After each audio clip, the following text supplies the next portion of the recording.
Hello friend, শুভ দুপুরে শুভেচ্ছা জানিয়ে চলে এলাম আপনাদের সাথে আমাদের দুপুরের আজকে খাওয়া দাওয়াটা শেয়ার করবো বলে।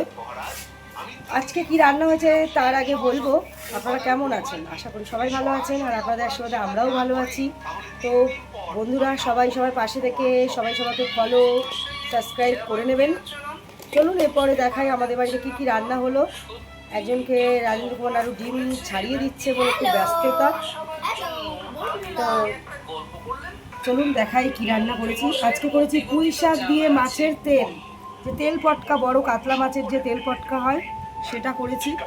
আর করেছি তেল পটল, আর হয়েছে রুই মাছের সর্ষে বাটা দিয়ে ঝাল। এই ছিল আজকে আমাদের দুপুরের খাওয়া দাওয়া। তো অনেক বেলা হয়ে গেছে বন্ধুরা, আমরাও খেতে শুরু করে দিয়েছি, আপনারাও খাওয়া শুরু করে দিন। বেশি দেরি করে খেলে হজমের অসুবিধা হয়, তাড়াতাড়ি খেয়ে নিন বন্ধুরা। আর ভিডিওটা ভালো লাগলে লাইক কমেন্ট শেয়ার করে দেবেন। অনেক ধন্যবাদ, বাই বাই।